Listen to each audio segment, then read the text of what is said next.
Intuition and the other voices. The way back to clarity. Foreword. The silent knowing, humanity's forgotten gift. There was once a time when man walked in quiet communion with the light.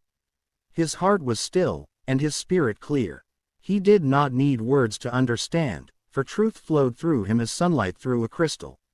In that time, intuition, the living bridge between the spirit of man and the will of God, was his natural compass.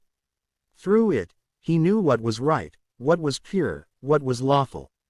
But as mankind turned outward, intoxicated by the works of his own hands and the noise of his restless mind, the silent knowing withdrew into the depths of his being. The divine spark in man, his intuitive perception, did not die, but it became veiled beneath layers of thought, emotion, and desire.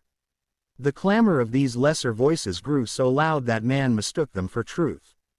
And so began the age of confusion, where the inward ear no longer recognized the sound of the living word. This book is a light set upon that path of return, a guide for the earnest seeker who feels within himself a call he cannot define. It is a call from the Spirit to awaken once more, to separate the pure voice from the noise, to distinguish the eternal knowing of the Spirit from the fleeting impulses of the flesh. Through the light of the Grail message, this work shall clarify the difference between intuition and its imitators, exposing how emotion, thought, and imagination usurp the throne of spiritual perception.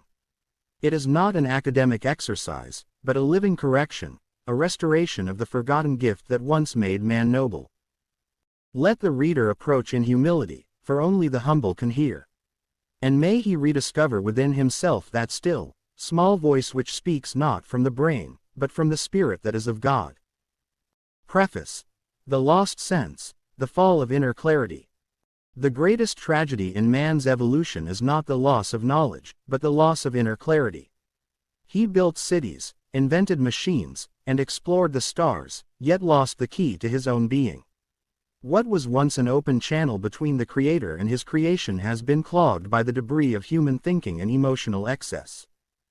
Man's intellect, meant to serve as a tool, has become his tyrant.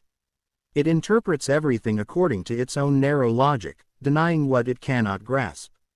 Feelings, once a gentle mist surrounding the flame of intuition, have become storms of passion and sentimentality, drowning the quiet voice within. Instinct, meant to preserve the physical vessel, often masquerades as inner guidance. And imagination, when uncontrolled, fabricates illusions so dazzling that the soul mistakes them for revelation. Thus man lives surrounded by noise, both within and without.